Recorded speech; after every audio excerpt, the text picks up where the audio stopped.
Bonjour à toutes et bonjour à tous, très chères auditrices, très chers auditeurs. J'espère que vous allez bien. Et aujourd'hui, on se retrouve pour un podcast documentaire, si je puis dire. J'espère qu'il va vraiment vous plaire. Il est très long. Donc, je n'ai pas voulu faire de coupure. C'était un défi pour moi aussi, de parler pendant plusieurs heures comme ça, sans m'arrêter. Mais ça me tient à cœur. Aujourd'hui, on va parler du grand silence. Donc, vous vous en doutez bien, comme vous avez peut-être pu le voir sur la miniature. La guerre de l'ombre pour la Terre. Donc j'ai essayé de créer un texte très conséquent pour le grand public. Il n'y a aucunement de termes scientifiques, c'est du moins très compliqué à comprendre. Et c'est une invitation en fait au voyage, bien sûr. Et je pense que ça sera même l'un des voyages intellectuels les plus vertigineux que vous n'ayez jamais entendu sur YouTube, à mon avis, ou entrepris. Donc je vous demande quand même, avant toute chose, bien évidemment, de vous installer confortablement. Éteignez les distractions, les lumières, écoutez plutôt ce podcast dans un noir total ou dans votre lit ou confortablement sur votre canapé, peu importe. Mais que vous soyez tranquille, quoi. Parce que ce qu'on va explorer ensemble pendant les prochaines heures, ce n'est pas, honnêtement, c'est pas un simple divertissement. C'est vraiment une plongée dans les profondeurs les plus troublantes de notre existence. C'est un travail, on va dire, psychologique que je me suis moi-même fait. J'ai essayé de créer en fait tout un sommaire complet pour essayer d'expliquer tout ce que j'avais dans la tête, ce qui n'est pas forcément évident, je peux vous l'accorder, à faire souvent, mais j'ai vraiment voulu créer en fait ce podcast pour vous exprimer et vous expliquer toute ma pensée. Donc, vous vous êtes déjà réveillé, par exemple, au milieu de la nuit, avec cette sensation étrange, presque viscérale, que quelque chose d'immense se joue autour de vous, sans que vous puissiez le voir. Est-ce que vous vous êtes déjà demandé ça? Est-ce que vous avez déjà regardé le ciel étoilé en ressentant, au-delà même de l'émerveillement, eh bien une sorte d'inquiétude sourde, comme si en fait ces étoiles silencieuses cachaient un secret que vous n'étiez pas censé connaître. Et donc ce soir ou ce matin, ou peu importe le moment de la journée que vous écoutez ce podcast, on va vraiment former cette forme d'intuition. On va construire, brique par brique, une théorie qui explique pourquoi l'univers nous semble si désespérément vide alors qu'il devrait grouiller de vie. Nous allons comprendre pourquoi le silence cosmique n'est pas une absence, mais plutôt une présence. Une présence si massive, si totale, qu'elle en devient invisible. Alors bien sûr, très chère auditrice, très cher auditeur, avant de commencer, je dois vous prévenir. Ce que vous allez entendre va certainement ébranler vos certitudes. Ça va vous faire réfléchir. C'est le but. Vous allez peut-être avoir peur, peut-être vous serez enjaillé, comme on dit chez nous. Non pas parce que c'est la vérité absolue, je peux pas prétendre détenir une telle chose, bien sûr. Et parce qu'en fait, cette théorie, elle a le pouvoir troublant de relier entre eux des phénomènes que nous considérons jusqu'ici, que nous considérions jusqu'ici comme isolés. Donc bien sûr des mythes anciens aux observations d'ovnis modernes. Donc bien sûr, comme vous le savez, je ne parle pas de... Vous savez que quand on fait un panel de... Quand on reçoit tout un tas d'informations sur les cas des ovnis, sur, je vous dis une bêtise, sur 100 cas, il y en a peut-être un qui est réellement vrai, ou qui est encore pas compris. Donc bien sûr tout le reste, c'est juste simplement des personnes qui ont été trompées de par tout un tas de phénomènes, ou même de par leur perception eux-mêmes. On va parler des découvertes génétiques les plus récentes aux prophéties millénaires, des avancées de l'intelligence artificielle, aux expériences de mort imminente. Et tout se tient, et c'est précisément ce qui rend cette théorie si dérangeante. Donc tout d'abord, j'espère déjà que vous avez bien compris le contexte. C'est un épisode très long. Et la question qu'il faut se poser maintenant, à l'instant même, c'est où est-ce qu'on en est? Où en sommes-nous? Actuellement, on est en 2026, et l'humanité n'a jamais été aussi connectée, aussi informée, aussi technologiquement avancée. Et nous portons dans nos poches des appareils plus puissants que les ordinateurs qui ont été envoyés, qui ont envoyé des hommes sur la Lune, je vais y arriver. On séquence même des génomes en quelques heures. On peut créer des intelligences artificielles capables de battre les meilleurs joueurs d'échecs, de Go, de poker, et maintenant de converser même avec nous de manière presque indiscernable d'un être humain. Et pourtant, malgré toute cette puissance, malgré tous ces télescopes braqués vers l'infini, malgré ces sondes qui parcourent notre système solaire, malgré ces programmes SETI qui scrutent le spectre électromagnétique depuis des années, des décennies, nous n'avons rien trouvé. Pas un seul signal, pas une seule preuve, rien que du silence. Ce silence, il a bien sûr un nom, le paradoxe de Fermi. Donc en 1950, le physicien Enrico Fermi, lors d'un déjeuner avec ses collègues, il posa une question qui allait hanter des générations de scientifiques. Où sont-ils? Et la question semble simple, mais elle cache une contradiction mathématique vertigineuse. Notre galaxie, la Voie lactée, elle contient entre 100 et 400 milliards d'étoiles. On ne peut pas vraiment être sûr à 100%.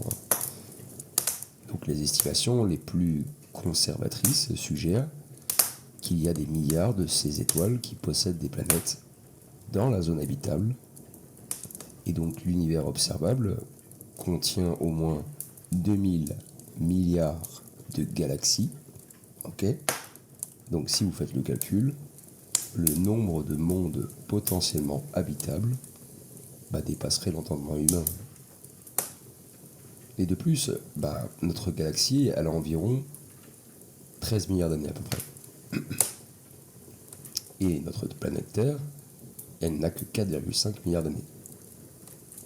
Donc des civilisations auraient pu émerger, se développer, coloniser la galaxie entière des millions, voire des milliards d'années, avant même que notre planète existe.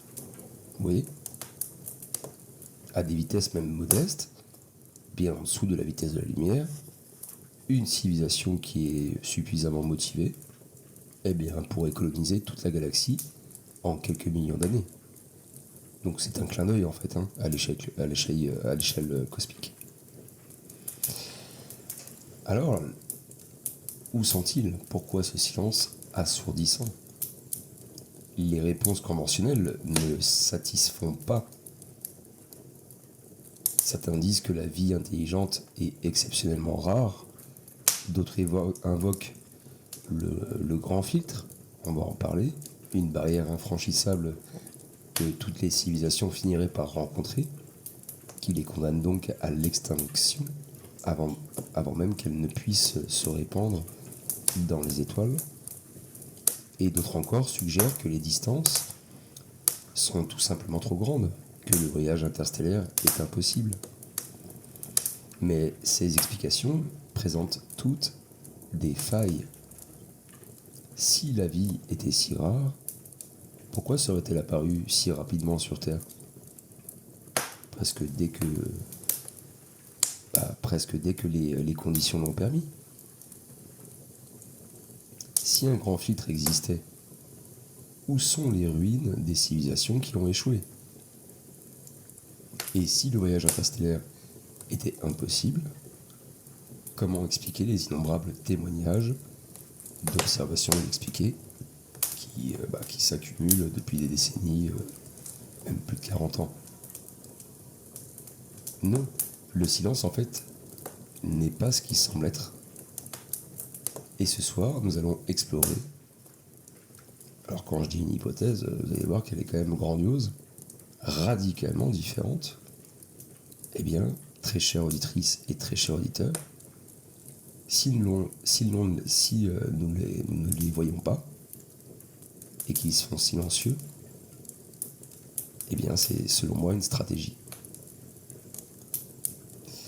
Donc, c'est une sorte de camouflage, une guerre froide cosmique dont nous sommes l'enjeu, ou peut-être potentiellement.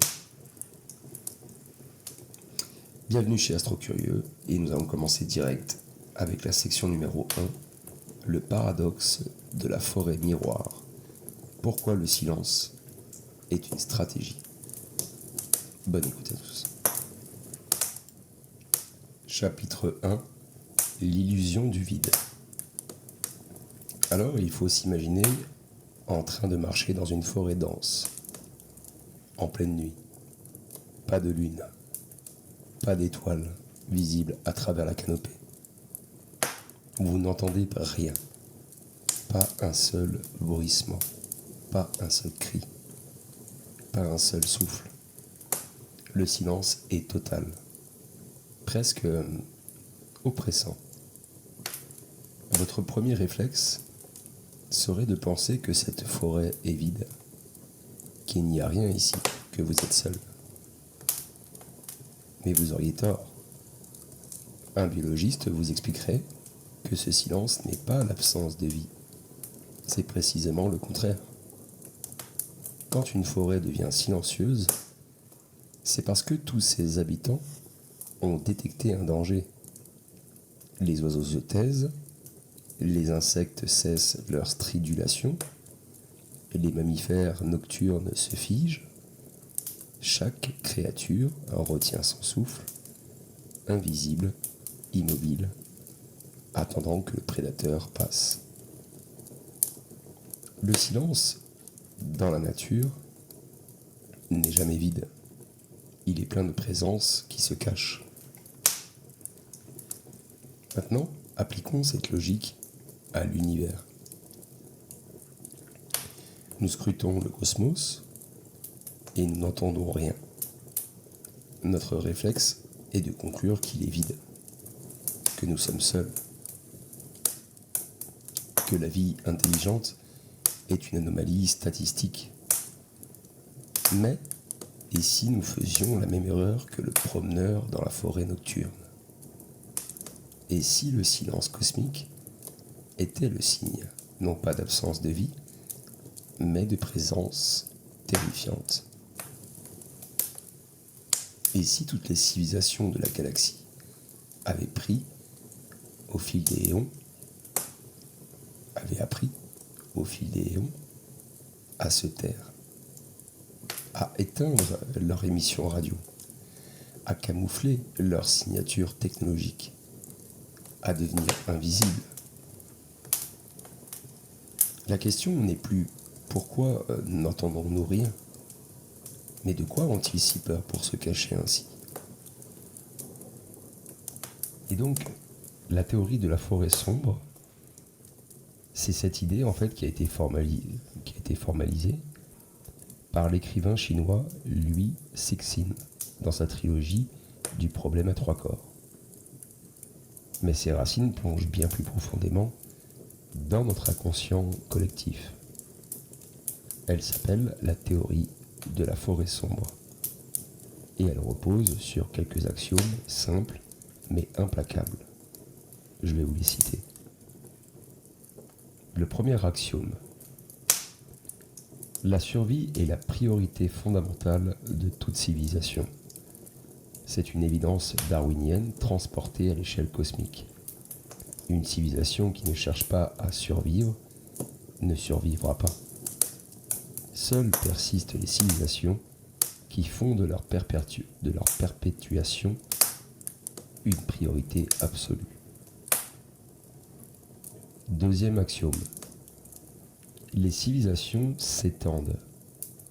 Donc toute civilisation technologique a besoin de ressources, d'énergie, d'espace La croissance est inhérente à la complexité. Une civilisation qui ne croit pas finit par stagner, puis par décliner. Troisième axiome. Les ressources de l'univers sont finies. Même si l'univers est vaste, il n'est pas infini. Les planètes habitables sont rares. Les sources d'énergie exploitables le sont aussi. Tôt ou tard, les civilisations entrent en compétition pour les mêmes ressources. Quatrième axiome. La communication interstellaire est fondamentalement risquée. Quand vous détectez une civilisation étrangère, vous ne pouvez jamais être certain de ses intentions. Vous ne connaissez pas son niveau technologique, vous ne savez pas si elle vous voit comme un partenaire potentiel, une ressource exploitable ou même une menace à éliminer. Et donc, de ces axiomes découle une conclusion terrifiante. Dans un univers peuplé de civilisations en compétition pour des ressources limitées, où la communication est risquée et où la survie est la priorité absolue, la stratégie optimale est le silence. Ne jamais émettre, ne jamais révéler sa position. Et si vous détectez une autre civilisation, la détruire immédiatement avant qu'elle ne devienne une menace. Comprenez ? C'est la logique de la forêt sombre. Chaque civilisation est un chasseur armé errant dans une forêt plongée dans l'obscurité. Quand il rencontre un autre chasseur, il n'y a que deux options. Tirer le premier ou être tué. Il n'y a pas de troisième voie. Pas de dialogue possible. Pas de confiance envisageable. Juste la survie brutale des plus silencieux. Mais la théorie que nous allons explorer ce soir va plus loin, beaucoup plus loin, bien sûr. Car elle postule que le cosmos n'est pas une forêt anarchique où chaque chasseur erre seul dans l'univers. Non, l'univers est un champ de bataille structuré, organisé, autour de deux grandes factions qui s'affrontent depuis des temps immémoriaux. D'un côté, vous avez les prédateurs, des civilisations ou des entités qui ont choisi la voie de la domination. Pour elles, l'univers est une ressource à exploiter. Les autres formes de vie sont des proies, des esclaves, des réservoirs d'énergie. Leur existence repose sur la consommation, l'expansion, la conquête. Elles sont très anciennes, puissantes, technologiquement avancées, bien au-delà de notre compréhension bien sûr, et elles sont patientes, infiniment patientes. De l'autre côté, les bienveillants, des civilisations qui ont atteint un stade d'évolution où elles ont transcendé la compétition prédatrice. Elles ont compris que la véritable puissance ne réside pas dans la domination, mais dans l'harmonie. Leur mission est de protéger les civilisations émergentes, de les guider vers la maturité cosmique, de maintenir un équilibre galactique fragile. Elles sont tout aussi anciennes, très anciennes, bien sûr. Elles aussi possèdent des technologies qui défient notre imagination. Mais leur puissance est mise au service de la protection, pas de la prédation. Et donc, si vous comprenez là où je veux en venir, c'est que entre ces deux forces, le yin, le yang, le bien, le mal, et tout autre mot qu'on pourrait dire, une guerre froide cosmique fait rage depuis des éons. Ce n'est pas une guerre ouverte. Les conséquences, bien sûr, seraient trop catastrophiques. Mais une guerre d'ombre, de manœuvres, d'influences subtiles. une guerre où chaque civilisation émerge, ou du moins une guerre où chaque civilisation qui émerge représente un enjeu stratégique. Et la Terre est au cœur de cette guerre. Vous voyez ? Alors, pourquoi ce silence ? Dans ce contexte, le silence cosmique prend une signification radicalement différente. Ce n'est plus le signe d'un univers vide, c'est le bruit de fond d'une guerre secrète. Les bienveillants imposent le silence pour protéger les civilisations émergentes. Et tant qu'une jeune civilisation comme la nôtre n'a pas atteint la maturité nécessaire pour se défendre, la meilleure protection est l'invisibilité. Ils maintiennent autour de ces mondes des bulles de silence, des zones où les émissions électromagnétiques sont brouillées. Ça me fait penser aux bulles de Fermi. Où les signatures technologiques sont camouflées, où les prédateurs ne peuvent pas voir, ni entendre, ni percevoir. Et les prédateurs, de leur côté, participent au silence, car ils jouent un jeu plus long. Ils savent que révéler ouvertement leur présence déclencherait une intervention des bienveillants. Alors, patiemment, ils attendent, ils observent, ils infiltrent, ils manipulent de l'intérieur, plutôt que de conquérir de l'extérieur. Et nous, pauvres humains, nous regardons ce ciel silencieux et nous concluons que nous sommes seuls. Nous ne réalisons pas que ce silence est maintenu, actif, intentionnel, que des forces immenses travaillent à chaque instant pour que nous ne voyions rien. Il faut imaginer, bien sûr, un enfant, par exemple, qui joue dans une cour de récréation. Il est inconscient des adultes qui l'observent depuis des fenêtres, depuis le banc, depuis n'importe où. Mais bon, peu importe, il n'est pas conscient que des adultes l'observent pour le surveiller. Pour lui, le monde se limite à la cour. Il ne voit pas les regards protecteurs de ses parents. Il ne voit pas non plus les individus malveillants qui rôdent à la périphérie, tenus à distance par des surveillants qui l'ignorent.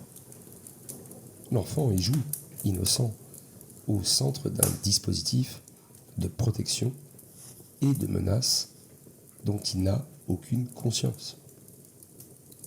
Et oui, c'est notre situation. Nous jouons dans notre cour terrestre, persuadés d'être seuls, pendant que des géants invisibles se font face au-dessus de notre tête. Et tout cela, bien sûr, ça nous amène aux indices du camouflage. Et donc, concernant les indices du camouflage, si cette théorie est vraie, nous devrions pouvoir trouver des indices. Et en effet, quand on sait regarder et où regarder, les anomalies s'accumulent.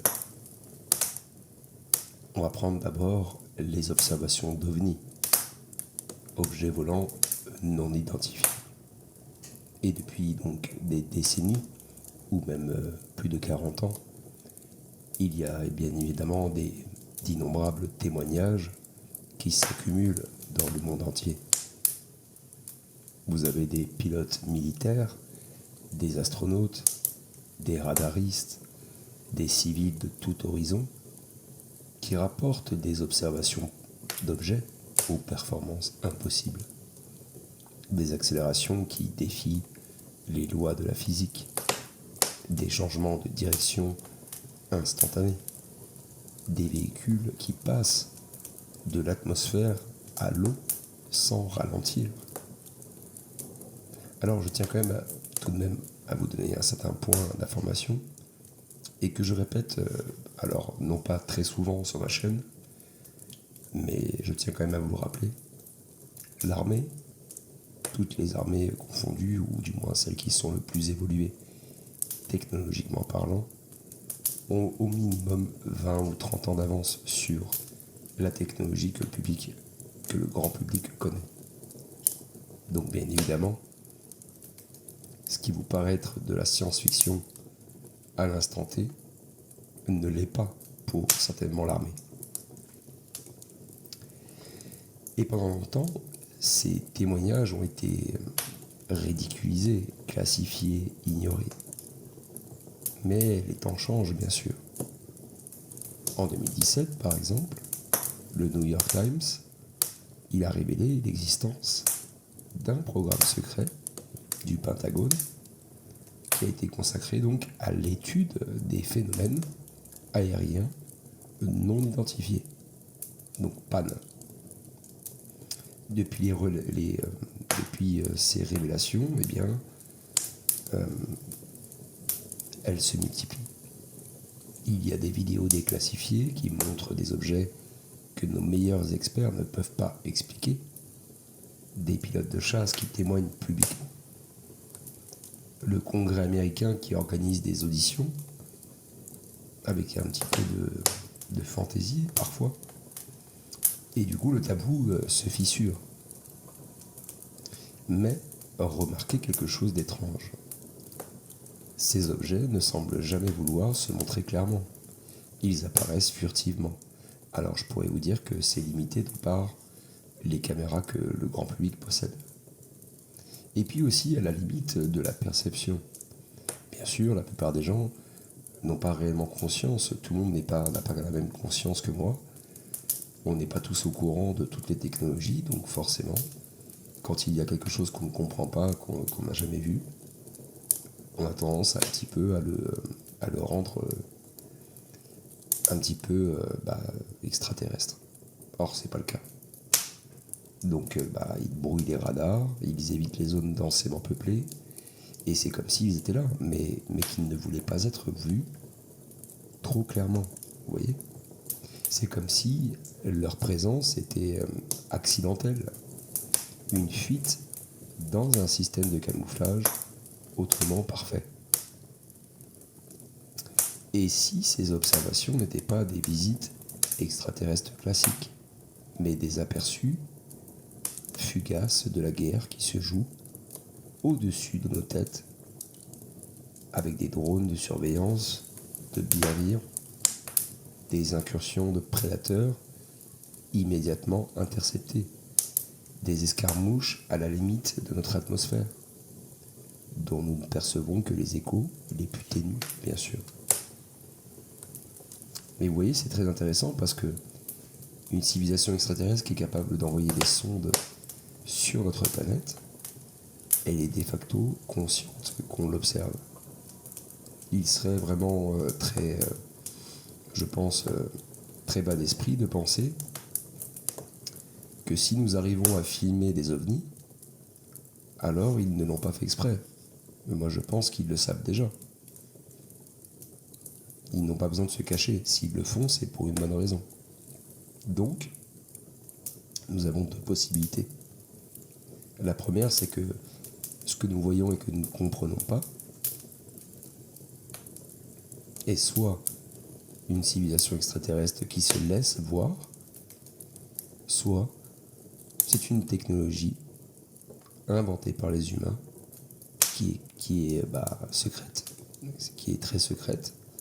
Et donc, bien évidemment, vous n'avez pas de communication là-dessus, vous n'avez aucune information, puisque c'est une nouvelle technologie. Et après, bien sûr, on laisse libre cours à l'imagination, et ce qui peut paraître effectivement un petit peu assez cocasse, parce qu'en fait, la plupart des gens qui n'ont pas grande connaissance, eh bien, sont un petit peu limités en termes de compréhension de la technologie, de la visualisation du monde, de comment fonctionne le monde. Vous savez, je le dis très souvent, par contre, dans mes podcasts, c'est que la connaissance, c'est ce qui va tous nous sauver. Et malheureusement, plus on avance dans le temps, plus je constate que notre jeunesse est complètement à l'ouest. Elles comprennent de moins en moins de choses, quoi. Après, c'est mon impression, mais bref. Et donc, nous allons essayer de voir un petit peu maintenant dans cette partie-ci la Terre comme un nexus stratégique. Et vous allez voir, c'est très intéressant.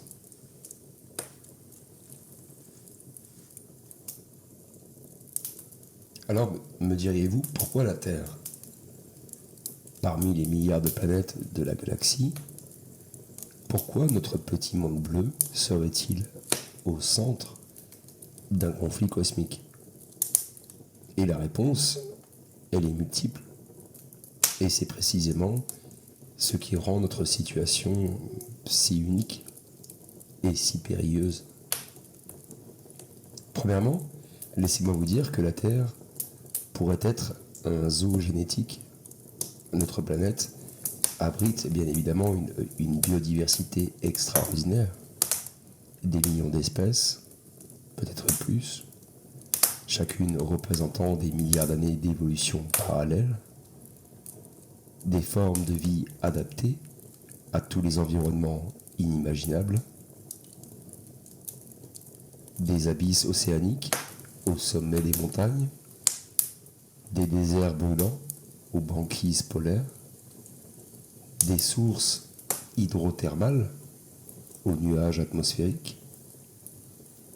Cette diversité est une ressource d'une valeur incalculable.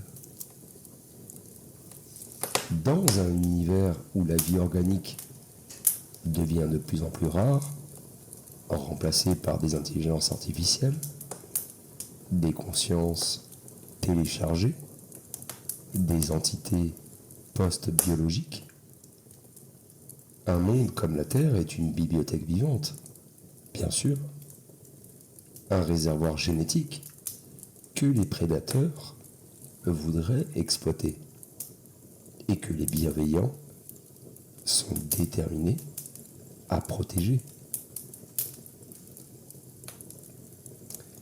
Deuxièmement, la Terre, elle occupe, si je puis dire, une position stratégique, non pas au sens géographique terrestre, bien sûr, mais au sens de la géographie hyperdimensionnelle.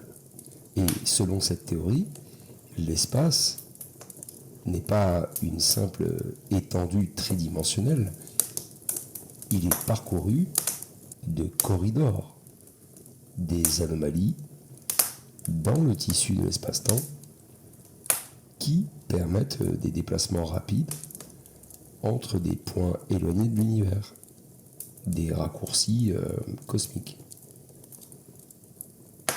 Et donc, notre système solaire serait situé en fait près d'un de ces corridors majeurs, un carrefour stratégique. Contrôler la Terre, c'est contrôler l'accès à une portion significative de notre galaxie. C'est une tête de pont, ok ? Un avant-poste, un Gibraltar cosmique. Troisièmement, et c'est peut-être, je pense, le plus important, l'humanité possède un potentiel de conscience unique. Nous reviendrons bien sûr sur ce point en détail, mais l'essentiel est ce que je vous cite. Les humains ne sont pas une espèce biologique parmi d'autres. Nous sommes le résultat d'un projet d'ingénierie génétique ancien, conçu pour être des vecteurs d'évolution spirituelle. Notre conscience, elle possède des capacités latentes que même nous ne soupçonnons pas. Les prédateurs, ils veulent ce potentiel pour l'exploiter. Les bienveillants veulent qu'il s'épanouisse librement. On parle de nous. Et nous, au milieu, en fait, on ignore encore ce que nous sommes vraiment capables de devenir. Vous voyez ? Donc déjà, de par notre évolution propre de l'espèce humaine, nous sommes très loin, bien évidemment, d'une potentielle évolution extraterrestre qui aurait, comme je le dis très souvent, 1000 ans, 2000 ans d'avance. Même 2000 ans d'avance, voilà, c'est énorme, vous vous rendez, enfin, je pense que vous vous en rendez compte. Donc imaginez-vous la technologie qu'ils pourraient avoir et le contrôle sur leur espace à eux et l'exploitation des étoiles, l'exploitation des trous noirs, l'exploitation de l'énergie noire, de toutes sortes d'énergies qui pourraient exister dans notre univers dont on ne sommes même pas conscient. C'est très difficilement concevable pour nous. Et j'ai tendance à le dire aussi, même, c'est que biologiquement parlant, nous ne sommes pas prévus pour le comprendre. Ça, c'est un point très important, je pense, à comprendre. Et peut-être que je me trompe, mais quand j'y pense, en tout cas, ça me paraît extrêmement compliqué pour notre espèce qui est si jeune encore. Si on fait un rapport entre l'âge de l'univers et notre apparition dans l'existence de l'univers, quoi. Et donc, ça nous amène, bien évidemment, à la zone de quarantaine. C'est un point important sur lequel je voudrais discuter, et vous allez voir, c'est des enjeux colossaux, mais c'est une façon de voir les choses dont j'aimerais vous partager ça. Et donc, face à ces enjeux colossaux, un équilibre précaire, en fait, s'est établi. Les bienveillants, ils ont tracé une ligne. La Terre est sous protection. Les prédateurs, sachant qu'une agression directe déclencherait donc une guerre ouverte, qu'ils ne sont pas certains de gagner, ont gagné un petit peu, comme je pourrais dire, un statu quo. Un statu quo. Donc ce que nous appelons un petit peu la zone de quarantaine. Donc concrètement, cela signifie que certaines règles implicites régissent les interactions de la Terre. Il n'y a pas d'invasion militaire directe. Il n'y a pas de destruction massive. Pas de contact officiel qui va révéler notre situation aux masses extraterrestres. Qui va révéler en fait la situation aux masses humaines. En échange, les bienveillants n'interviennent pas de manière visible non plus. Ils maintiennent leur protection, mais de loin, sans ingérence directe dans nos affaires. Mais cette quarantaine n'est pas parfaite, bien sûr. Il y a toujours du pour et du contre. Des deux côtés, des factions plus radicales qui poussent une action décisive, et surtout, elles laissent une immense zone grise aux prédateurs qui peuvent opérer sans critiquement violer le pacte. Vous voyez, ils essayent d'être un petit peu malins. Du moins, ils le sont déjà, hein, bien plus que nous. Hein. Mais bon. Et dans cette zone grise qui se joue, où que se joue la véritable guerre, eh bien, il y a une espèce de guerre hybride, invisible, menée avec des outils que nous peignons en fait à reconnaître comme des armes. Vous voyez ? Une guerre pour nos esprits, nos gènes, notre avenir. Et c'est cette guerre en fait que nous allons maintenant explorer en détail, vous allez voir. Dans la deuxième partie de cet épisode, nous allons parler bien évidemment de l'infiltration et de la guerre hybride et comment ces prédateurs, comme je les appelle, opèrent. C'est vraiment exaltant comme sensation ce que j'ai actuellement, puisque j'exprime réellement ma pensée. C'est vraiment un détail ultra important, une théorie que je me suis moi-même façonné, ou peut-être que j'ai été aussi embrigadé par d'autres théories que j'ai pu lire et entendre à l'époque. Mais ça me conforte, en tout cas, de vous expliquer cette théorie. Donc déjà, la première section, j'espère qu'elle vous a plu. Et passons de suite à la deuxième section, sans plus attendre. Section 2.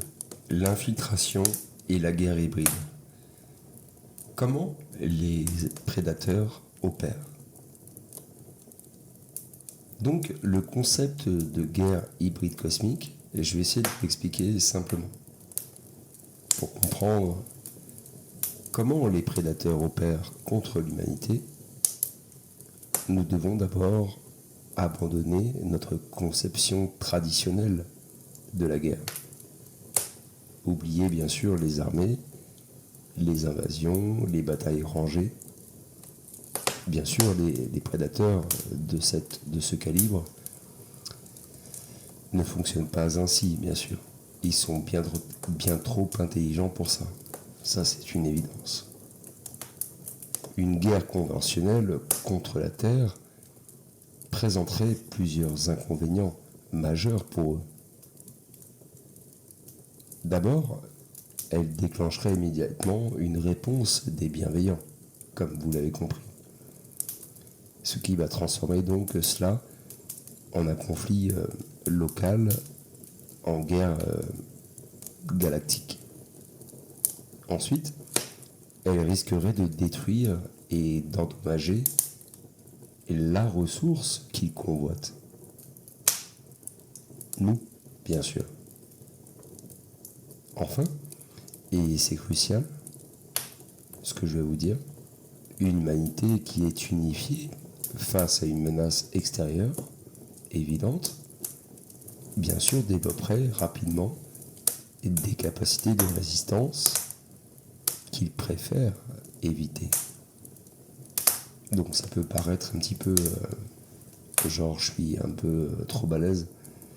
Faites attention aux humains, on est trop fort. Mais je vous la fais simple, si ils ont 2000 ans d'avance, comme je vous le répète souvent, de toute façon, peu importe qu'on se dise qu'on est trop fort et qu'on va mener tout un tas de recherches, on va mettre les moyens au maximum pour créer des guerres, du moins des armes pour faire la guerre, pour essayer de les combattre, on ne va pas résister une seule seconde. Donc ça, je préfère quand même vous le dire de suite. Donc la stratégie optimale, elle est bien plus subtile, bien sûr. Il s'agit bien sûr de nous affaiblir de l'intérieur, de nous diviser, de nous conditionner et de nous préparer à être une proie facile où les circonstances permettront une action beaucoup plus directe. Et j'ai envie de dire aussi que c'est ce que les stratèges militaires terrestres appellent les guerres hybrides, bien sûr. C'est un mélange d'opérations militaires conventionnelles, de cyberattaques, désinformation, manipulation économique et politique, mais transporté à l'échelle cosmique, avec des technologies, des connaissances psychologiques qu'on n'est même pas capable de concevoir ou d'entrevoir. Donc, du coup, pour bien comprendre, les prédateurs ils mènent contre nous une guerre hybride depuis des millions d'années, depuis qu'on existe. Et on ne s'en rend pas compte parce qu'en fait, nous n'avons pas les yeux pour la voir, cette guerre. Vous comprenez ? Nous sommes biologiquement pas programmés encore pour voir ce genre de choses. Et donc, je pense que c'est le bon moment pour parler de l'arme de la division. La première arme des prédateurs, c'est la division. Et comme on dit chez nous, en tant qu'être humain, diviser pour mieux régner. C'est pas seulement un adage humain, un adage politique humain. C'est un protocole exopolitique éprouvé sur d'innombrables mondes à travers la galaxie, bien sûr.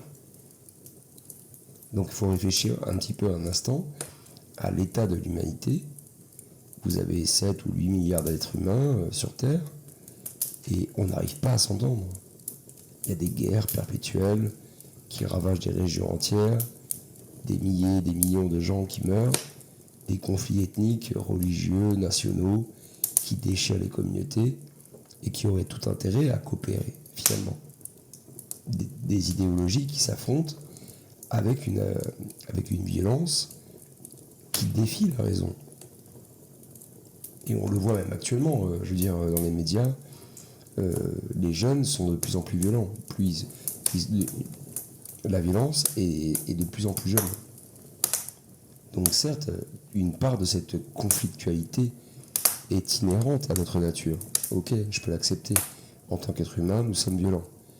Mais c'est pas pour autant que nous sommes voués à être violents. Moi, je pense que c'est les politiques, la société qui fait que, de par plusieurs milliers de paramètres, que nous sommes violents. Puisque nous sommes exaspérés, nous sommes fatigués, nous sommes exaspérés, on en a marre. Et ça peut engendrer différentes expressions des êtres humains. Donc nous sommes des primates territoriaux façonnés par des millions d'années d'évolution dans un environnement de rareté et de compétition. La compétition, le capitalisme. Mais est-ce suffisant pour expliquer l'intensité, la persistance et l'irrationalité de nos divisions ? Selon notre théorie, non, bien sûr. Selon la théorie que je vous expose, non. Les prédateurs, ils amplifient activement nos tendances décisives. Ils utilisent des technologies de manipulation psychique subtiles, des fréquences sublimaires, des influences sur notre inconscient collectif, des interventions ciblées sur des individus clés, etc., pour attiser la haine, exacerber les peurs, empêcher toute unification durable de l'humanité. C'est un peu comme pour les religions, on pourrait appeler ça le diable. Donc pensez-y, à chaque fois que dans l'histoire qu'un mouvement a émergé pour unifier l'humanité autour de valeurs communes, que ce soit un empire, une religion universaliste, une organisation internationale, bref, il a toujours fini par échouer, se corrompre, se fragmenter. Et est-ce que c'est une coïncidence ou un sabotage systématique ? Une humanité unie, elle serait invincible. Je vous le dis, 7 milliards ou 8 milliards de consciences focalisées sur un objectif commun, ça représente, mais je ne sais pas si vous vous rendez compte de ce que je dis, je pèse mes mots, une force psychique que même des grandes civilisations très anciennes pourraient craindre. Je vous le dis. Parce qu'après, je parle pas de niveau quantique et tout le bordel, parce que sinon, je vais partir loin. Mais une humanité qui est divisée s'autodétruit lentement. Elle gaspille son énergie en conflit interne, incapable de percevoir la menace réelle qui pèse vraiment sur elle. Vous voyez ? Très important ce que je dis, parce que c'est profond. Je pense que je devrais même créer un autre épisode pour décrire ce genre de points, parce que c'est vraiment ultra important. Allez, on va parler de suite maintenant de la ferme épigénétique et énergétique. Et vous allez voir, c'est assez bouleversant, je pense. Bien, parlons maintenant de la ferme énergétique, et non pas épigénétique. Donc, voici un petit concept que je voulais quand même partager avec vous, qui va peut-être vous sembler plus difficile à accepter. Mais ne vous inquiétez pas, ça explique quand même pas mal de choses qui autrement restent incompréhensibles. Certains prédateurs ne veulent pas nos ressources matérielles. Ils ne veulent pas nos minéraux, notre eau, notre biomasse. Ce qu'ils veulent est bien plus subtil, notre énergie émotionnelle.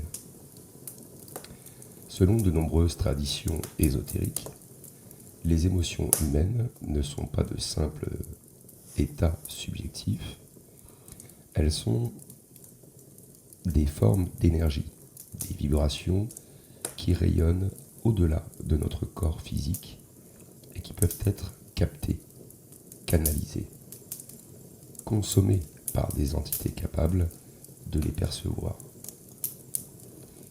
Et oui, cette idée, elle a bien un nom, le loss. C'est un terme popularisé par le chercheur Robert Monroe dans ses explorations de la conscience. Le loss, ou le louche, est l'énergie générée par les êtres humains, par les êtres vivants, conscients, particulièrement dans les états émotionnels intenses. Et bien sûr, toutes les émotions ne se valent pas. Les émotions de basse fréquence, donc la peur, la souffrance, l'angoisse, le désespoir, la haine, génèrent un type de loss particulièrement nutritif pour certaines entités. Et si cela est vrai, alors la Terre n'est pas seulement un zoo génétique ou une tête de pont stratégique, elle est aussi une ferme énergétique, un élevage d'âmes humaines maintenues dans un état de souffrance chronique pour produire le carburant émotionnel dont les prédateurs se nourrissent. Regardez maintenant notre monde avec ses yeux. Les guerres perpétuelles qui ravagent certaines régions, générant des flots continus de terreur et de désespoir. Les systèmes économiques qui maintiennent des milliards de personnes dans un stress chronique, craignant pour leur survie, leur logement, leur avenir. Les médias qui nous bombardent d'informations anxiogènes, cultivant la peur comme si on irriguait un champ. Les réseaux sociaux conçus pour maximiser l'engagement émotionnel, et souvent négatif. Est-ce vraiment le résultat de choix humains rationnels, selon vous? Ou est-ce un système conçu pour optimiser la production de l'ose? Vous voyez? Ça, bien sûr, il y a souvent cette idée que je dis, le yin, le yang, le bien, le mal, c'est une balance. Il ne peut pas y avoir que du bien, il ne peut pas y avoir que du mal. Il faut toujours qu'il y ait une harmonie entre le bien et le mal. Maintenant, nous allons parler de l'infiltration génétique institutionnelle. Donc passons maintenant à l'infiltration génétique et institutionnelle. Les prédateurs ne se contentent pas de manipuler de loin, ils sont déjà parmi nous bien sûr. L'infiltration peut prendre plusieurs formes. La plus directe est génétique. Des hybrides, des êtres mi-humains, mi-extraterrestres, sont créés et intégrés dans la population humaine. Bien sûr, ils ressemblent à des humains, agissent comme des humains, mais ils portent en eux une part de l'ADN prédateur et souvent une loyauté inconsciente envers leur créateur. Ces hybrides gravitent naturellement vers les positions de pouvoir, pas par complot conscient bien sûr, mais par programmation génétique. Ils sont attirés par l'influence, la domination, le contrôle. Au fil des générations, ils se retrouvent aux commandes de gouvernements, de corporations, d'institutions. Ils ne savent pas tous ce qu'ils sont vraiment, mais beaucoup sont convaincus d'être de simples humains, particulièrement ambitieux et compétents, mais peut-être que d'autres le sont, conscients. Au-delà des hybrides, bien sûr, certains postes clés sont occupés par des prédateurs eux-mêmes, utilisant des technologies de camouflage qui leur permettent de passer pour humains. Ces agents dormants peuvent rester en place pendant des décennies, voire des siècles, influençant subtilement les orientations de notre société. Bien sûr, je sais ce que vous pensez, ça ressemble à une théorie du complot classique. Bien sûr, les élites secrètes qui contrôlent le monde, les reptiliens déguisés, toutes ces histoires que nous avons appris à associer à la paranoïa et à la désinformation. Bien sûr, ce que je vous raconte, ce ne sont que des hypothèses. Mais réfléchissez quand même un petit moment. Et si certaines de ces théories du complot étaient précisément une forme de révélation contrôlée, une façon de mettre la vérité sous nos yeux, tout en la rendant incroyable. Les prédateurs, bien sûr, sont assez intelligents pour comprendre que la meilleure façon de cacher quelque chose est parfois de le montrer ouvertement, mais dans un contexte qui le rend ridicule. Bien sûr. Je vais parler maintenant avec vous des chevaux de Troie technologiques. Ça aussi, c'est très intéressant comme théorie. Alors, concernant aussi cette façon de voir les choses, aussi ces fameux chevaux de Troie technologiques, notre progrès technologique n'est pas entièrement le nôtre. Certaines de nos innovations les plus transformatrices ont été inspirées ou directement fournies par des forces extérieures. Et ce n'est pas toujours dans notre intérêt, bien sûr. Les prédateurs utilisent la technologie comme un cheval de Troie. Ils nous inspirent des outils qui semblent nous libérer, mais qui en réalité construisent les murs de notre propre prison. Prenons l'exemple de l'énergie nucléaire. Elle nous a été offerte, entre guillemets bien sûr, au milieu du XXe siècle, même si bien évidemment on l'a découvert, etc. Mais là on parle de théorie. Donc officiellement, elle nous a été offerte au milieu du XXe siècle par le génie de nos propres scientifiques, bien sûr. Mais de nombreux témoignages suggèrent que les percées clés sont venues de sources non confidentielles, non conventionnelles. Des rêves, des intuitions soudaines, des documents étranges qui sont apparus comme ça. Et qu'a fait l'humanité de cette technologie, à votre avis ? Eh bien, elle a créé des armes capables d'anéantir toute vie sur la planète. Des armes que nous avons failli utiliser plusieurs fois. Des armes qui nous maintiennent dans une terreur permanente de l'annihilation. L'énergie nucléaire est peut-être un cadeau empoisonné, conçu pour nous donner juste assez de pouvoir pour nous autodétruire, mais pas assez de sagesse pour l'utiliser de manière responsable. L'intelligence artificielle suit peut-être le même schéma, on ne sait pas. Elle émerge avec une rapidité qui surprend même ses créateurs. Elle promet de résoudre tous nos problèmes, maladies, pauvreté, ignorance, mais elle porte aussi le germe de notre asservissement. Et c'est un peu le sujet de notre époque. Une IA qui est suffisamment avancée pourrait surveiller chaque être humain, contrôler chaque aspect de nos vies, nous enfermer dans une simulation parfaite dont nous ne pourrions jamais nous échapper, à moins que nous soyons déjà dans une simulation. Et si l'IA était le piège ultime, l'outil qui nous fera perdre notre étincelle biologique, notre connexion à la conscience organique, qui est précisément ce qui nous rend précieux. Les prédateurs veulent peut-être que nous fusionnons avec la machine, car une humanité cybernétique serait infiniment plus facile à contrôler par leurs propres intelligences artificielles ancestrales. Ça aussi, c'est très perturbant comme théorie. Allez, passons maintenant à l'ADN comme champ de bataille. Alors, le corps humain porte bien sûr les cicatrices de guerres génétiques millénaires. Notre ADN n'est pas seulement le produit de l'évolution naturelle, c'est bien sûr un champ de bataille où s'affrontent des programmations contradictoires. Vous avez peut-être entendu parler de l'ADN poubelle. Ce sont des portions de notre génome qui ne semblent coder pour aucune protéine et que les scientifiques ont longtemps considéré comme des résidus évolutifs sans fonction. Elle représente plus de 98% de notre ADN. La science commence à peine à comprendre que cet ADN non codant a des fonctions régulatrices importantes. Mais selon notre théorie, puisque c'est l'objet de ce podcast, ces régions contiennent quelque chose de bien plus significatif. Elles sont le site de modifications délibérées effectuées au fil des âges par les deux camps de la guerre cosmique.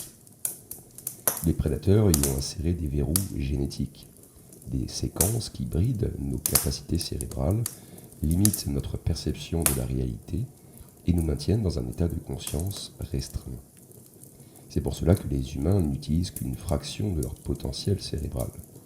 C'est pour cela que nos capacités psychiques, télépathie, précognition, perception des énergies subtiles, restent latentes chez la plupart d'entre nous.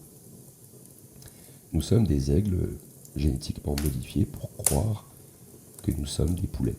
Je ne sais pas comment vous le dire autrement. Mais les bienveillants ont aussi laissé leur marque. Cachés dans ces mêmes régions poubelles, entre guillemets, ils ont caché des codes de secours, attendant leur activation.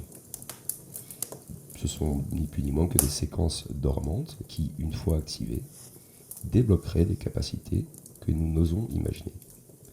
Une perception multidimensionnelle, une connexion directe à la conscience cosmique, le pouvoir de percevoir et d'interagir avec les entités invisibles qui nous entourent. Ces codes ne s'activent pas n'importe comment. Ils répondent à des déclencheurs scientifiques, des déclencheurs spécifiques, des fréquences vibratoires, des états de conscience élevés, peut-être certains types de rayonnement cosmique, peut-être. L'éveil spirituel dont parlent toutes les traditions mystiques n'est pas forcément qu'une métaphore. C'est un processus biologique réel inscrit dans notre génétique, attendant d'être déclenché. Chaque être humain est littéralement un coffre-fort dont la clé est disputée par des puissances qui nous dépassent. Les prédateurs veulent que nous restions verrouillés. Les bienveillants espèrent que nous découvrirons comment nous ouvrir nous-mêmes. C'est assez profond aussi comme idée, je trouve. Mais bon, nous sommes là pour faire tout un tas de théories. Bien sûr, je le répète, ce sont des théories. Ouais, on va passer maintenant au mécanisme de contrôle social. En tout cas, j'espère que ça vous plaît. Toutes ces façons de percevoir et de penser notre monde. Alors bien sûr, au-delà de la génétique, les prédateurs ont tissé autour de nous un réseau de contrôle social qui fonctionne si bien que nous le considérons comme naturel. Notre système éducatif, par exemple, il est conçu pour produire des travailleurs obéissants, mais pas des penseurs indépendants. Des heures passées assis en rangée, à mémoriser des informations prédigérées, à suivre des instructions, à être évalués sur notre capacité à nous conformer. Les enfants naturellement curieux, créatifs, questionneurs sont diagnostiqués avec des troubles et même médicamentés pour qu'ils rentrent dans la foule, dans le moule. Vous voyez ? Notre système économique, une course sans fin où la grande majorité travaille pour enrichir une minuscule élite, un système où l'argent, pure abstraction bien sûr, détermine l'accès aux ressources vitales, où l'endettement devient la norme, vous naissez avec une dette, enchaînant donc les individus à des décennies de labeur, où l'insécurité économique maintient les masses dans un état de stress chronique qui empêche toute réflexion profonde. Nos médias, une cacophonie d'informations contradictoires qui nous maintient dans un état de confusion et d'anxiété permanente, des nouvelles catastrophiques qui cultivent la peur, du divertissement abrutissant qui anesthésie notre capacité critique, des algorithmes qui nous enferment dans des bulles de confirmation et nous divisant en tribus incapables de communiquer finalement. Notre alimentation, alors là, il y a beaucoup à dire aussi, des produits industriels bourrés de substances qui altèrent notre neurochimie des additifs qui créent des dépendances, des perturbateurs endocriniens qui déséquilibrent nos hormones, une nourriture qui nous maintient vivants mais bien nous prive de la vitalité nécessaire à l'éveil. Nos rythmes de vie, le manque chronique de sommeil qui empêche notre cerveau de traiter correctement l'information, l'absence de temps pour la contemplation, la méditation, l'introspection, l'obligation d'être constamment productif sans espace pour l'être, vous voyez ?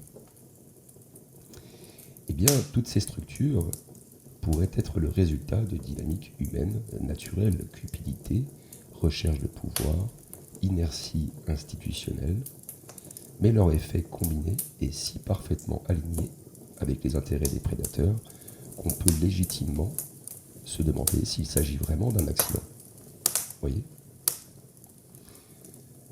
Donc, vous avez bien compris que là, pour le moment, effectivement, il y a pas mal de choses sur lesquelles on pourrait se retrouver.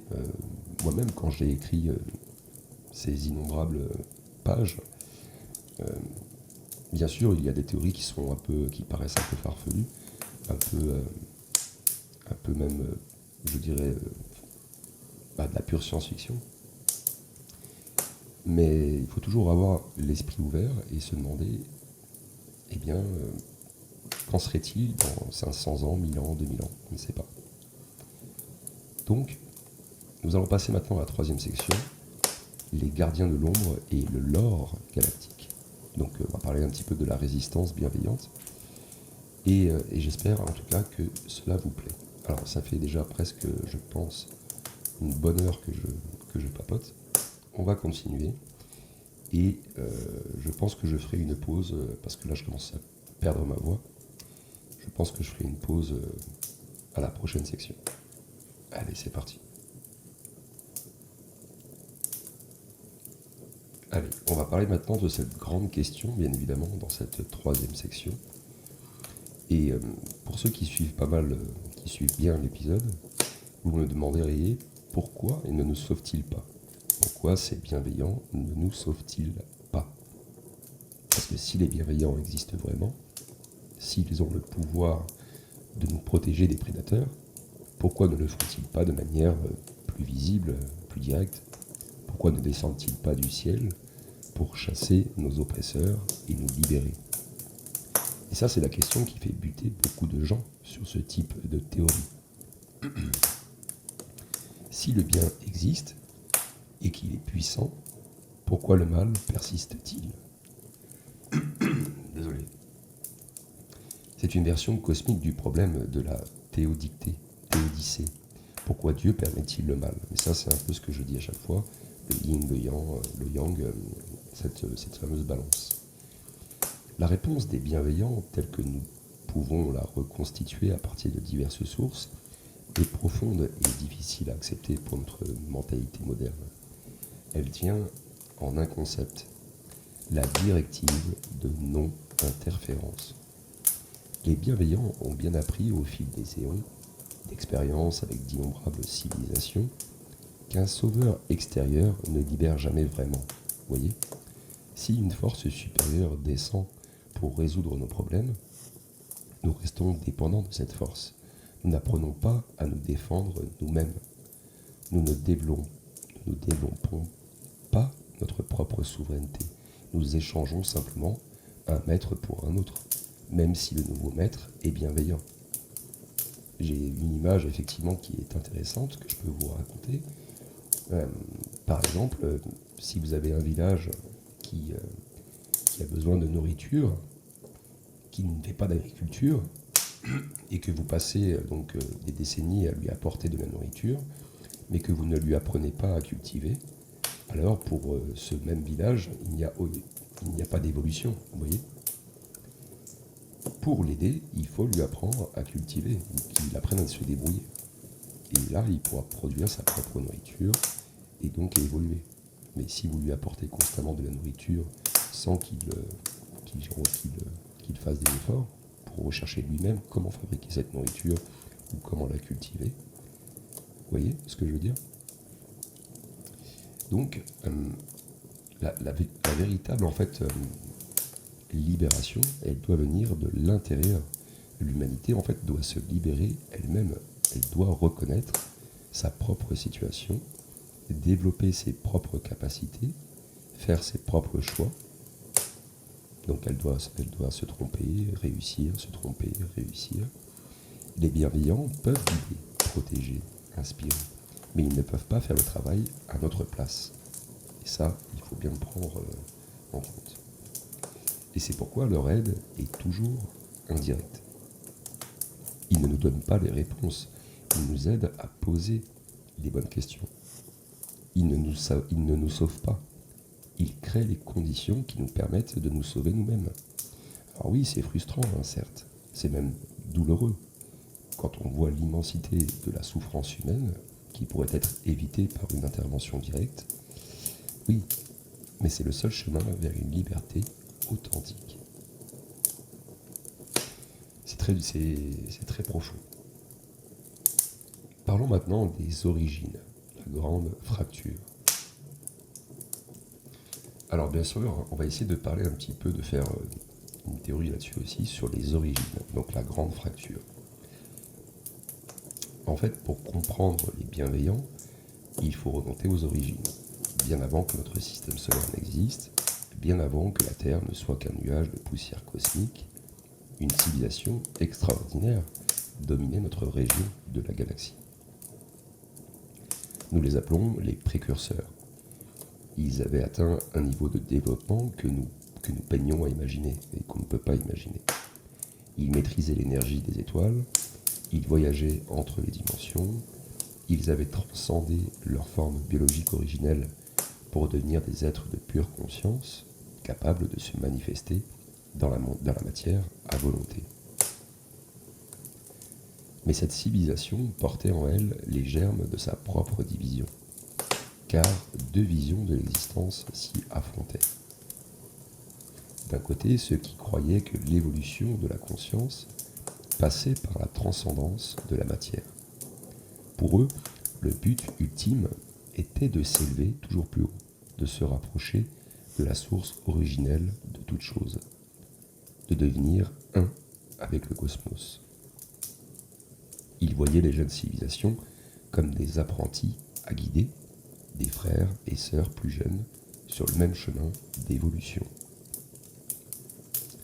De l'autre côté, ceux qui croyaient que le pouvoir résidait dans la domination de la matière.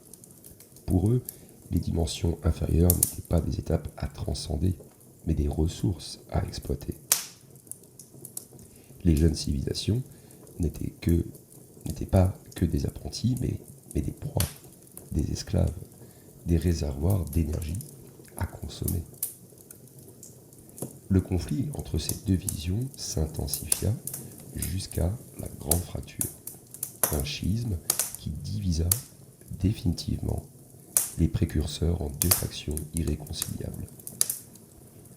Les uns devinrent ce que nous appelons les bienveillants, et les autres devinrent les prédateurs. Et leur conflit, né il y a des milliards d'années, se poursuit jusqu'à aujourd'hui. Ça, c'est très intéressant aussi. On va parler maintenant de la structure des bienveillants. Les bienveillants ne forment pas une entité monolithique. Ils sont eux-mêmes constitués de nombreuses civilisations, bien sûr, de nombreuses espèces, de nombreuses traditions, ayant choisi la voie de la lumière.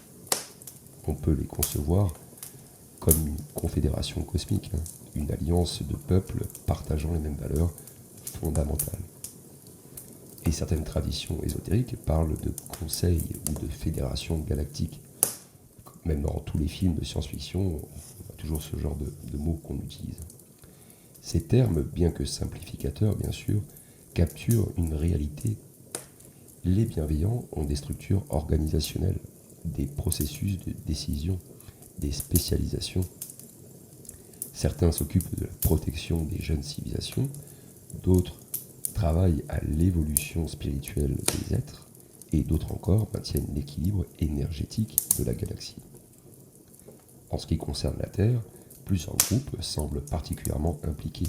Sans prétendre à l'exhaustivité, les sources concordantes mentionnent Les guides, des êtres de haute fréquence vibratoire qui travaillent principalement sur le plan spirituel.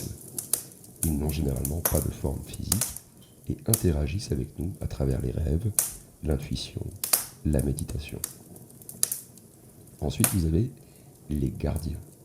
C'est une faction plus interventionniste qui maintient les défenses physiques et énergétiques autour de notre système solaire. Ce sont eux qui opèrent la plupart des vaisseaux que nous observons occasionnellement. Ensuite, vous avez les semeurs, ceux qui ont participé à l'ensemencement génétique de la Terre et qui ont contribué donc à l'émergence et à l'évolution de la vie, y compris la vie humaine. Ils ont un lien particulier avec nous, une responsabilité parentale en quelque sorte. Et puis vous avez les volontaires, des êtres qui choisissent de s'incarner dans des corps humains pour agir de l'intérieur. Mais on va y revenir plus tard. Parlons maintenant du bouclier de fréquence. La protection la plus fondamentale offerte par les bienveillants est ce qu'on appelle le bouclier de fréquence. C'est une barrière énergétique qui entoure notre système solaire et qui limite la capacité des prédateurs à manifester leur technologie la plus destructrice sur notre plan d'existence. Et donc pour comprendre ce concept, il faut saisir que la réalité n'est pas uniforme. Elle se décline en plusieurs plans ou dimensions qui coexistent et qui se superposent, qui interagissent. Notre perception ordinaire ne capte qu'une bande étroite de cette réalité multidimensionnelle, ce que nous appelons le monde physique. Les technologies des prédateurs et des bienveillants opèrent en fait sur plusieurs plans simultanément. Voyez, certaines de leurs armes les plus dévastatrices ne fonctionnent qu'à certaines fréquences vibratoires. Le bouclier de fréquences créé par exemple autour de la Terre, une zone où ces fréquences sont bloquées ou fortement atténuées. En fait, c'est comme si la Terre était entourée d'une bulle acoustique qui filtre certaines longueurs d'onde sonores. Les prédateurs peuvent toujours nous atteindre, mais pas avec leurs armes les plus puissantes. Ils sont contraints d'opérer avec des moyens plus limités, plus subtils, ce qui explique pourquoi ils ont recours à l'infiltration et à la manipulation plutôt qu'avec la force brute. Parce que bien sûr, en un claquement de doigts, ils nous auraient déjà réduits en poussière. Donc ce bouclier, bien sûr, n'est pas statique. Il est maintenu par un réseau d'émetteurs disséminés en fait dans tout le système solaire, sur la Lune, sur Mars, dans les ceintures d'astéroïdes, aux confins du système solaire. Et ils doivent être constamment ajustés, renforcés, réparés. Les prédateurs cherchent en permanence des failles et les bienveillants les colmatent. C'est une guerre en fait de tranchées invisibles menée sur des fréquences que nos instruments ne peuvent pas détecter. Bon, c'est de la pure science-fiction, mais on est là pour se faire plaisir. Alors bien sûr, tout ça nous amène à parler d'intervention silencieuse.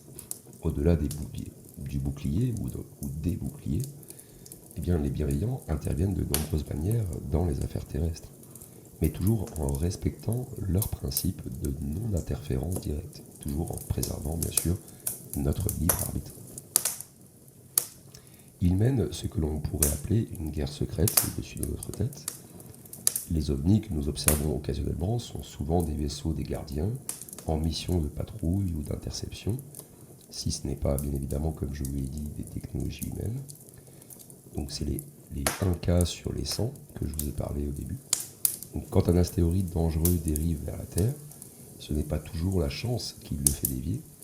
Quand une arme dimensionnelle des prédateurs est déployée contre nous, elle est souvent neutralisée avant d'atteindre sa cible. Nous ne voyons pas ces interventions parce qu'elles se produisent à des échelles et dans des dimensions que nous ne percevons pas. Ils communiquent en fait avec nous à travers notre inconscient collectif. Carl Jung avait pressenti l'existence de cet océan psychique partagé par toute l'humanité, un réservoir d'archétypes et de symboles universels. Les bienveillants utilisent ce canal pour nous envoyer des messages, des inspirations, des avertissements. quand un inventeur a une intuition géniale qui pourrait faire avancer l'humanité, cette idée ne vient pas toujours de son seul génie. C'est parfois un leak volontaire des bienveillants. Une connaissance en fait qui est délibérément injectée dans notre conscience collective. Les rêves aussi sont un autre vecteur de communication. Pendant que notre corps dort, notre conscience se libère partiellement des contraintes du plan physique. Elle devient accessible à des influences subtiles. Est-ce que vous avez déjà fait un rêve si vivide, si significatif, qu'il a changé votre perception de quelque chose d'important? Ce n'était peut-être pas qu'un rêve.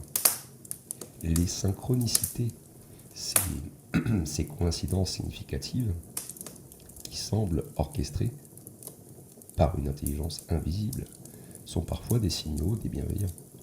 Une série d'événements apparemment fortuites qui vous amènent exactement où vous devriez être, qui vous fait rencontrer exactement qui vous deviez rencontrer, qui vous met sous les yeux exactement l'information dont vous aviez besoin. Et ce n'est pas toujours le hasard, c'est parfois une main invisible qui nous guide. Et donc, ça nous amène à parler aussi des crop circles. Bon, même si je n'adhère pas à cette théorie, étant donné que je suis toujours neutre dans mes podcasts, enfin du moins, je le dis dès le départ, bien sûr, je n'adhère pas à cette théorie, mais j'en parle quand même parce qu'il en faut pour tout le monde. Donc, parmi les moyens de communication des bienveillants, les crop circles, ces informations ou ces formations géométriques qui apparaissent dans les champs de céréales, méritent une attention particulière. Oui, je sais, certains d'entre eux sont des canulars, fabriqués par des humains pour le plaisir ou le profit, ou même pour des enquêtes sociales. Mais des enquêteurs sérieux ont montré qu'une proportion significative présente des caractéristiques inexplicables par des moyens humains conventionnels. Les tiges des plantes sont pliées sans être cassées, comme si elles avaient été chauffées de l'intérieur. Les structures sont d'une précision mathématique parfaite, réalisées en quelques heures d'obscurité dans des champs parfois surveillés. Certaines formations présentent des anomalies magnétiques détectables. Et ces crop circles authentiques sont des messages des bienveillants. Pas des messages en langage humain, ils ne peuvent pas être aussi directs, mais des messages en langage universel. Une espèce de géométrie sacrée. Des motifs mathématiques qui parlent directement à notre inconscient, qui encodent des informations sur la structure de la réalité et qui préparent notre cerveau à des concepts que notre mental conscient ne peut pas encore saisir. Ces formations nous montrent des rapports de proportions, des figures fractales, des représentations de dimensions supérieures. Elles nous enseignent sans mots les principes de l'harmonie cosmique et elles nous préparent neurologiquement, psychiquement à l'éveil qui approche. Alors bien évidemment, je tiens quand même à préciser que toutes les recherches que j'ai pu faire dans ma vie sur les ovnis, les extraterrestres, etc., vu que j'ai 41 ans et que ça fait quand même pas mal d'années que je suis dessus, j'ai vite compris que tous les ovnis qu'on peut percevoir ou tous ces crop circles qu'on peut percevoir ce sont des fakes. Voilà, il n'y a pas de... Soit, comme je vous l'ai dit au début sur les ovnis, c'est une malinterprétation des humains qui n'ont pas la connaissance, conscience des technologies. Les crop circles sont pareils, ce sont des... Même si on peut penser que les formes géométriques qu'elles représentent sont complexes, etc. Vous avez AstronoGeek qui a fait par exemple des tests, qui a fait un test social où il est allé dans un champ, il a donc créé des formes géométriques, un vrai crop circle, en pleine nuit, avec des copains. Et puis il a laissé croire que dans tout le village, que c'était des vrais... Enfin, il a laissé parler le village, et beaucoup de gens sont venus en disant que c'était des extraterrestres, etc. Et après, par la suite, bien sûr, AstronoGeek il a avoué effectivement que c'était lui qui avait mené cette expérience. Donc vous voyez, même si le crop circle paraissait super bien fait, dans des conditions incroyables, etc., c'était simplement une bande de potes qui se sont amusés avec des techniques des techniques rudimentaires en plus. Hein. Donc quand je parlais tout à l'heure de branches de blé pliées sans être cassées, qui semblaient être chauffées de l'intérieur, bon bah non, avec des techniques simples, on peut le faire, hein, c'est très simple. Donc il ne faut pas non plus croire à tout ce qu'on raconte. Et puis il faut réellement faire preuve d'ouverture d'esprit, c'est vrai, mais il faut aussi faire preuve d'esprit critique, rechercher l'information, essayer de comprendre ce qui pourrait être vrai ou pas. Et comme je vous le dis, comme je vous l'ai déjà dit, même si effectivement dans toute ma vie, dans toutes les recherches que j'ai faites, sur toutes les observations d'OVNI qu'on peut observer, ok, il y en a peut-être une sur 100 ou 200 qui paraissent être inexplicables, mais c'est tout. Tout le reste, c'est du fake, c'est de la malinterprétation, etc. Et encore, il y a beaucoup de choses, beaucoup de vidéos dont on ne parle plus, que j'ai vues quand j'étais plus jeune, par exemple sur des espèces de vaisseaux qu'on voyait sur la Lune, mais peut-être qu'à l'époque, il y avait déjà un semblant d'IA qui existait et qui était capable de générer ce genre de vidéos-là. Maintenant, je ne les vois plus trop, ces vidéos-là, sur YouTube.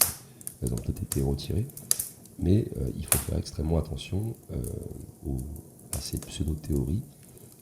Moi, j'en parle parce que c'est pour vous divertir, mais prenez conscience à chaque fois de vérifier, il faut toujours vérifier l'information et ne pas croire tout ce qu'on vous raconte. D'accord ? Et là, l'objet de ce podcast, c'est pour se faire plaisir, c'est pour rêver. Hein. Il n'y a aucune vérité dans ce que je raconte, c'est simplement du divertissement. Bien, passons à la prochaine partie, les volontaires incarnés. Bien, la forme d'aide la plus sacrificielle des bienveillants est celle des volontaires. C'est celle des volontaires, bien sûr. Ce sont des êtres de haute évolution spirituelle qui vont choisir de s'incarner dans des corps humains et qui vont accepter l'amnésie totale de leur origine pour agir de l'intérieur de l'humanité. Quand une conscience élevée s'incarne dans un corps humain, elle perd le souvenir de ce qu'il était. Elle oublie son origine cosmique, ses vies passées, sa mission. Donc elle doit redécouvrir tout cela à travers son expérience terrestre. C'est un espèce de sacrifice immense. Hein. Imaginez un adulte qui accepterait de retourner en enfance, oubliant tout ce qu'il sait, pour aider les enfants perdus. Ces volontaires sont parmi nous. Ils travaillent dans les hôpitaux, les écoles, les laboratoires, les organisations humanitaires. Certaines ou certains sont des personnalités publiques, d'autres des inconnus dont personne ne parlera jamais. Ils ne savent pas toujours consciemment ce qu'ils sont, mais ils portent en eux une fréquence vibratoire particulière, une lumière intérieure qui rayonne autour d'eux et qui neutralise par sa simple présence le poison des prédateurs. Et peut-être en connaissez-vous, hein, peut-être êtes-vous l'un d'entre eux, on ne sait pas. Car les volontaires ne sont pas des surhommes au pouvoir évident, hein, ce sont des êtres apparemment ordinaires, souvent même en difficulté, souvent en souffrance, mais qui portent en eux une étincelle différente, une compassion inexplicable, une créativité hors norme, un sens aigu de la justice, une incapacité à accepter l'inacceptable. Donc si quelque chose en vous a toujours su que ce monde n'était pas ce qu'il paraît, si vous avez toujours ressenti que vous aviez une mission sans pouvoir l'identifier, si vous vous êtes toujours senti décalé, différent, étranger dans votre propre vie, vous êtes peut-être un volontaire qui commence à se réveiller. Bien, parlons maintenant du voisinage cosmique, les cicatrices de guerre anciennes. Notre système solaire n'est pas un coin tranquille de la galaxie. C'est un musée de la survie et de la destruction, portant les cicatrices de conflits qui ont façonné notre histoire, ou son histoire. Commençons par la Lune. Notre satellite est une anomalie astronomique. Il est beaucoup trop grand par rapport à la Terre, son orbite est trop parfaitement circulaire, sa face cachée que nous n'avons découverte que récemment présente des caractéristiques radicalement différentes de sa face visible, et surtout, il semble creux. Les données sismiques des missions Apollo ont révélé que la Lune résonne comme une cloche quand on la frappe, ce qui suggère en fait une structure interne très différente de ce que nous attendrions d'un astre naturel. Selon notre théorie, et on est toujours dans les théories, la Lune n'est pas un satellite naturel, c'est une construction artificielle, une sorte de station spatiale héritée des conflits anciens, qui a été mise en orbite autour de la Terre à une époque reculée. Et elle sert de base d'observation, de relais de communication, peut-être aussi de composant du bouclier de fréquence. Elle est occupée par qui? Les sources divergent bien sûr, et elle nous observe en permanence. On est toujours dans les théories les copains, on est là pour se faire plaisir. Mars est un autre témoin des guerres passées, et les indices s'accumulent suggérant que la planète rouge a autrefois abrité la vie. Et ça c'est peut-être vrai. Peut-être même une civilisation. Donc les structures géologiques étranges, comme le célèbre visage de Mars, même si tout le monde sait que c'est une interprétation, ça ne représente pas un visage, mais voilà. Et aussi les pyramides de Sidonia pourraient être donc le vestige d'une présence intelligente. Et l'atmosphère martienne, qui est aujourd'hui si mince, pourrait avoir été soufflée par une catastrophe d'origine non naturelle. Donc certains disent que ça pourrait être une ancienne guerre nucléaire. Mars aurait été donc le théâtre d'une guerre qui aurait mal tourné, une civilisation qui a échoué au test du grand filtre, que ce soit par autodestruction ou par intervention extérieure. Ce que nous voyons aujourd'hui est un avertissement silencieux. Et voici ce qui arrive quand une planète perd, quoi. Ensuite, bien sûr, vous avez la ceinture d'astéroïdes entre Mars et Jupiter, qui raconte peut-être une histoire encore plus terrible. Les astronomes ont longtemps spéculé qu'elle pourrait être le résidu d'une planète qui n'a jamais pu se former, perpétuée par la gravité de Jupiter, mais une autre théorie circule dans les cercles ésotériques. La ceinture d'astéroïdes est le cadavre d'une planète qui existait bel et bien, une planète qu'on appelait Maldek, une Tiamat, et qui a été donc détruite lors d'un conflit cosmique. Ça, c'est Zecharia Sitchin à l'époque, quand il a écrit ses livres. J'ai lu tous ses livres et je les ai tous. Voilà, c'est une histoire incroyable. Donc bien évidemment, il faut imaginer une planète entière qui a été pulvérisée, des milliards d'êtres vivants anéantis en un instant, et donc une civilisation effacée de l'histoire. Et nous, sur notre petite Terre, à quelques centaines de millions de kilomètres de ces débris, on ignore tout de ce qui s'est passé là-bas. Notre système solaire est hanté par ces tragédies anciennes, et nous sommes les derniers héritiers en lice, les derniers à avoir une chance de réussir là où d'autres ont échoué. Bien, je pense que l'épisode sera suffisamment assez long. Je vais le couper en deux, puisque non seulement ça va être trop long, donc je pense que la plupart vont me perdre, et en plus je perds ma voix. Donc je vais prendre un peu de repos, je vais reposer ma voix, je vais me reposer un peu, et puis je vais continuer donc cette grande épopée. Je suis vraiment désolé, je perds vraiment ma voix. On a beaucoup d'autres choses à dire. Pour vous donner une idée, pour le moment, nous ne sommes qu'à peu près au quart de ce que je voulais vous dire. Voilà. On est à la 4e section, on va arriver sur la 4e section. Pour vous donner une idée, il reste encore, si je regarde bien, bougez pas, je vous le dis dans un instant. Parce que c'est vrai que c'est... Voilà, il y a 5 sections. Mais il y a beaucoup de choses à dire encore. Effectivement, il y a bien 5 sections, parce que ça fait un moment que j'avais écrit cela. Et puis après, il y a beaucoup d'autres choses que je pourrais expliquer, des ressources, des annexes, etc. Mais on verra. En fonction du premier épisode que je vais vous poster, on verra votre retour, si ça vous plaît ou pas. Je vais continuer, bien évidemment, le reste des sections dans le prochain épisode. J'espère qu'en tout cas, cette façon de théoriser vous plaît. Alors bien sûr, j'aurais pu rentrer encore plus dans le détail, mais il n'y a pas trop d'intérêt. On voit quand même les limites après de mon imagination. Je ne peux pas aller plus loin en termes de théorie. Et puis je vais continuer de toute façon les épisodes sur Willow. Il va falloir quand même les finir ces épisodes. Et donc si vous avez des commentaires, des théories qui vous plaisent, n'hésitez pas à le dire en commentaire. Si vous avez des idées, n'hésitez pas à me le dire aussi en commentaire. Et j'espère que ça vous a plu. Prenez tout soin de vous et à très bientôt sur AstroQ.